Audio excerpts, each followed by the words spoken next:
जो मंजिल, जो इन्होंने प्लाजे, जो इन्होंने कोठियां रायवंड में बनाई है और अरब में बनाई है, उनको बेचकर वो कर्जे अदा करे, हमारे पहाड़ को न बेचे।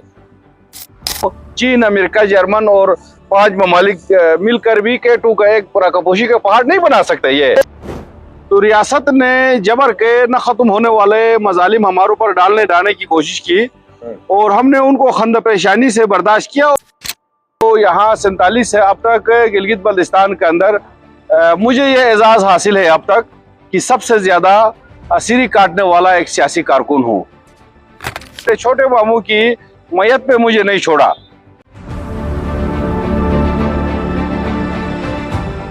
बिस्मिल्लाहिर्रहमानिर्रहीम, अस्सलाम वालेकुम, खुशामदीद सामीन। आप देख रहे हैं वेव्स ऑफ विजडम। मैं हूं इंतज़ार मेहदी और आज हमारे साथ मौजूद है गिलगित बल्तिस्तान के अवामी जद्दोजहद की इलामत अवामी वर्कर्स पार्टी के सदर सोशलिस्ट बाबा जान। बाबा जान वो आवाज़ है जो बरसों से महरूमी, नाइंसाफ़ी और आइनी हकूक़ की जंग लड़ रहे हैं। आज हम इनसे जानेंगे कि गिलगित बल्तिस्तान के नौजवानों का मुस्तकबिल क्या है और वो कौन से सवालात हैं जो अब पूछना लाजिम हो चुके हैं। ये गुफ्तगू सिर्फ एक इंटरव्यू नहीं, ये एक तहरीक की शुरुआत है। अस्सलाम वालेकुम। वालेकुम सलाम। सर, सबसे पहले आपको खुशामदीद कहते हैं प्रोग्राम पे। बहुत मेहरबानी जनाब। सर, सबसे पहले आप ये बताएं कि बाबाजान का सियासी सफ़र गिलगित बल्तिस्तान के लिए कैसा रहा? देखिए जनाब, हमसे पहले भी लोगों ने इस खत्ते के लिए जदोजहद की है। तारीख़ी तौर पे ये गिलगित बल्तिस्तान 3 बहुत बड़े अजीम अहदों पर मुश्तमिल रहा है। दर्दिस्तान एरा, ब्रुशाल एरा और ब्लोर एरा। तो ऐसे में हमारे आबा व अजदाद ने इस मुल्क को बचाने के लिए, इस मुल्क के मामलात को संभालने के लिए बहुत बड़े कुर्बानियाँ दी, बहुत बड़े खदमात किए। और यहाँ से आखिरी यहाँ कश्मीर तक यहाँ की राजधानी थी, जो आज कश्मीर के साथ ताल्लुक़ है, ये आज का नहीं है। यानी कश्मीर के ऊपर जो हुक्मरानी करते थे वो गिलगित बल्तिस्तान से जाते थे। आखिरी हुक्मरान 16वीं सदी में गया जिसका नाम यूसुफ शाह चक था। वहाँ पे उसको मुगल बादशाहों ने हमला करके कत्ल कर दिया और कश्मीर को मफतूह बना दिया। तो ऐसे में ये सारी चीज़ें जो हम देख रहे थे अमली तौर पे, और ऐसे में जैसे हमने अमली सियासत शुरू की तो वो मजालिम का सिलसिला अब भी हमारे ऊपर जारी वो सारी है। हमारे ऊपर मुकदमात चलाए जा रहे हैं, हमें तारीखों में बुलाया जा रहा है, हमें नोटिस मिल रहे हैं। यानी ये सारा आपका जनाब वाला मुआशी तौर पे गिराव करने की कोशिश की जा रही है। तो ऐसे में एक तरफ या तो आपके ज़ाती माली मुफादात हैं जिससे आप अपनी ऐश व अशरत की ज़िंदगी बसर करें, दूसरा अपने आने वाली नस्लों का मुस्तकबिल है। तो हम समझते हैं कि हमारा जो सफ़र है आने वाले मुस्तकबिल के लिए है और बेहतर सफ़र जा रहा है। अच्छा सर, ये बताएं कि आपने काफ़ी अर्सा जेल में गुजारा सियासी जद्दोजहद की वजह से, ये सफ़र आपका किस तरह रहा सर? मुंतज़िर साहब, ये जो हमारा जेल का सफ़र जो था गिलगित बल्तिस्तान में, गो कि सियासी तौर पे बहुत सारे लोगों ने कैद बंद की सोबतें बर्दाश्त की हैं। मुख्तलिफ जो मीरू, नवाबू, राजू के जेलों में भी काटी हैं। लेकिन इस एरा में जो यहाँ 47 से अब तक गिलगित बल्तिस्तान के अंदर मुझे ये एजाज़ हासिल है अब तक कि सबसे ज़्यादा असीरी काटने वाला एक सियासी कारकुन हूँ।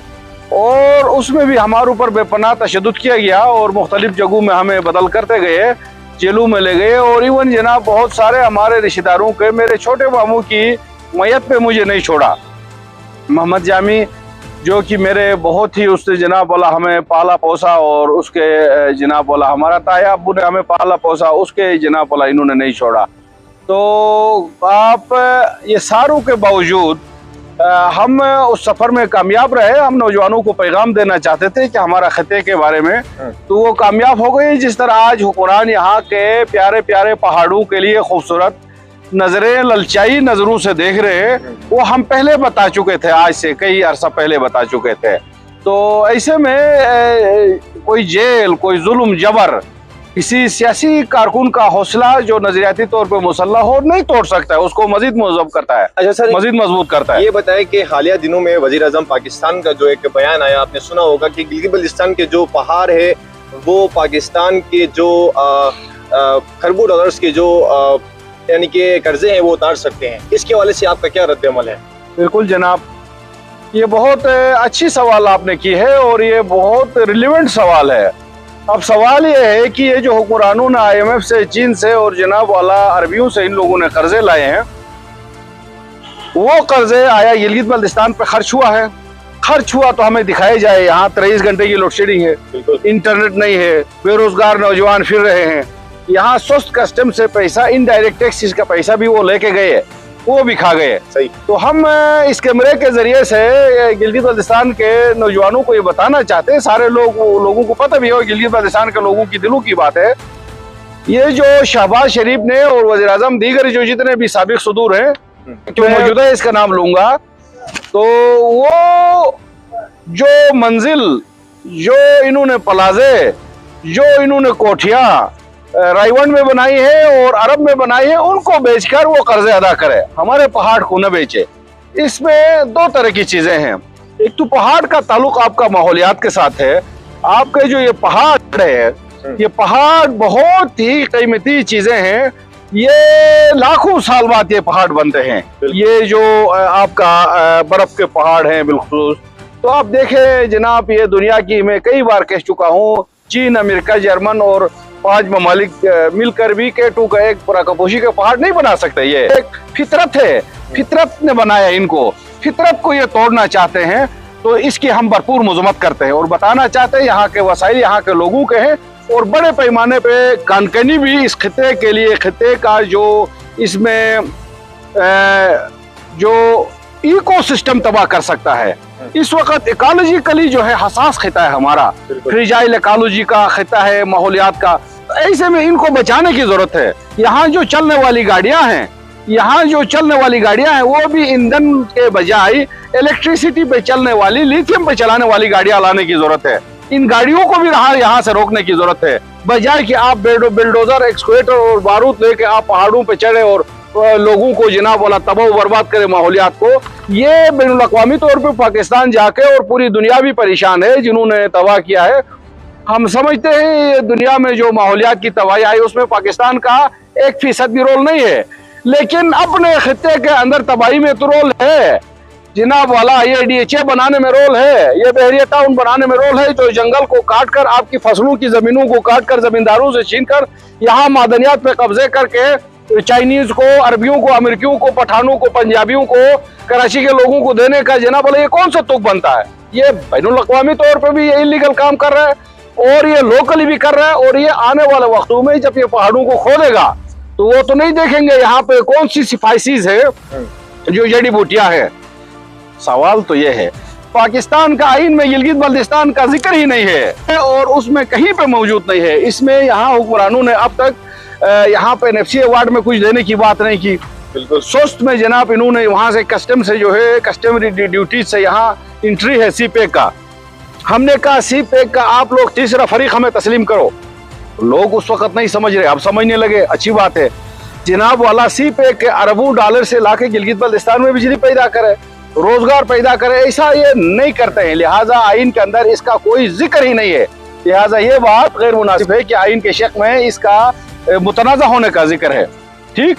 और दूसरी बात, इसका ये जो मसला है, ये मसला कश्मीर के साथ जुड़ा हुआ है, क्योंकि ये UN में जिक्र है और इसमें UN का जो हालिया रिपोर्ट है ताज़ा, गिलगित बल्तिस्तान, ये जो इंडियन ऑक्युपाइड कश्मीर और पाकिस्तान हेल्ड कश्मीर और पाकिस्तान एडमिनिस्ट्रेटेड गिलगित बल्तिस्तान के बारे में 2018-19 की जो ह्यूमन राइट्स कमीशन अक़वाम मुत्तहिदा के दफ्तर की जारी एक तहकीकी रिपोर्ट के मुताबिक तीनों खित्तों के अंदर ये जुल्म और जबर के जना पहाड़ तोड़ रहे हैं।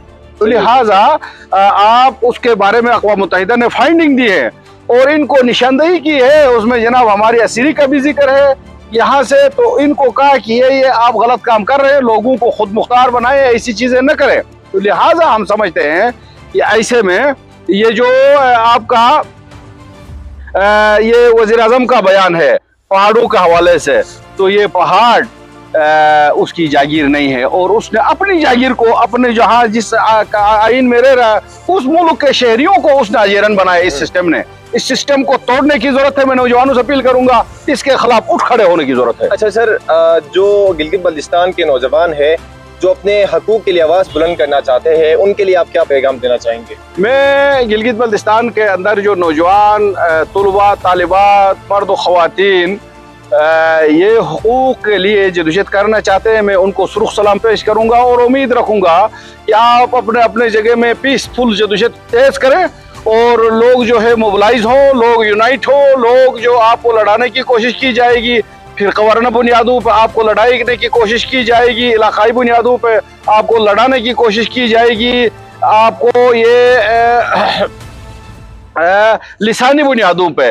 लिहाजा आप इन लड़ाइयों से दूर रहें और इन लड़ाइयों से दूर रहने के बाद आप अपनी लड़ाई एक तरफ मरकूज करें ताकि आप जनाब अपने खिते से बेरोजगारी का खात्मा कर सकें, खुद मुख्तारी हो। कश्मीर की जो पाकिस्तान का आइन कहता है, हिंदुस्तान का आइन शुरू में कहता था, अब जनाब वाला अक़वाम मुत्तहिदा के करारदाद कहते हैं, तो लिहाजा इसको जनाब आज़ाद खुद मुख्तार करने की ज़रूरत है। और इसको खुद मुख्तार करके मैं दोनों हुकूमतों को भी पैगाम देना चाहता हूँ, हुकूमत पाकिस्तान और हुकूमत हिंदुस्तान को, ये जो आप कश्मीर में गिलगित बल्तिस्तान के नाम पे लड़ाइयों में आप अपने अरबों रुपए झोंक रहे हैं, वो पैसे अपने मुल्क के शहरियों के फलाह बहबूद के लिए, गुर्बत के खात्मे के लिए, लोड शेडिंग के खात्मे के लिए, उनको हुनर सिखाने के लिए, उनको तालीम के लिए, उनकी इलाज मुआलजे के लिए सर्फ करें, उनकी जो है इंफ्रास्ट्रक्चर की तरक्की के लिए खर्च करें, माहौल दोस्त खिता बनाने के लिए तरक्की को कोशिश करें, बजाय कि आप इस खत्ते के अंदर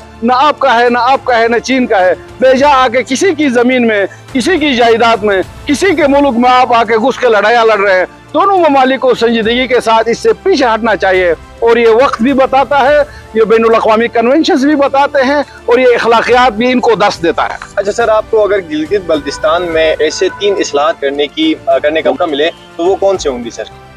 जब ये जो इस्लाहात करने के मौके तो कोई नहीं देता है, वो इनकलाब के बाद की बातें होती है। इनकलाब के बाद तो जाहिर बात है हम यहाँ पे जनाब वाला बिल्कुल आपको पता है हम ग्रास रूट लेवल पे जो है जमहूरियत ले जाएंगे और वो तमाम तरक्याती काम जनाब वाला जो है ग्रास रूट लेवल पे होगा। बाकी जनाब वाला आपका जो अपर हाउस होंगे, जो बड़ी जो आपके अदारे होंगे, वो आपके कानून साजी करेंगे, खिते के मसाइल के हवाले से बात करेंगे, चीज़ें करेंगे। और हम यहाँ से जनाब वाला ये इको टूरिज़म के ऊपर हम काम करेंगे, तो हम यहाँ से बेरोजगारी का, भूख बदहाली का खात्मा करके खुशहाली का राज कायम करेंगे। हम पैगाम देंगे, आप अपनी पुरअमन जदोजहद जारी रखें और अपनी जदोजहद को पुरअमन रखें। हुक्मरान चाहेंगे कि आपको ये गुस्सा दिलाए, आपको उकसाएं हुक्मरान, लेकिन अपनी जदोजहद को अपने अवाम के अंदर फैलाएं और लोगों को मुनज़्ज़म करें।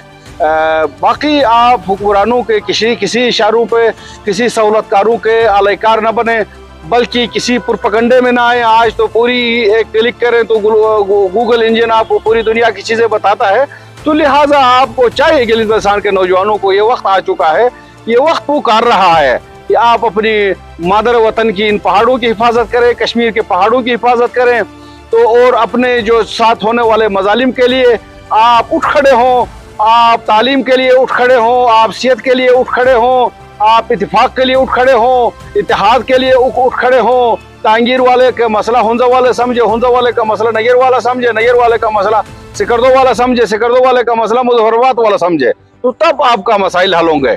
बहुत शुक्रिया सर, आपने अपने कीमती वक्त से हमारे इस प्रोग्राम के लिए टाइम निकाला। तो नाजरीन, फिर मिलेंगे एक नई शख्सियत के साथ, कुछ नए सवालों के साथ। ये गुफ्तगू सिर्फ एक इंटरव्यू नहीं, एक तहरीक की शुरुआत है। अस्सलाम वालेकुम।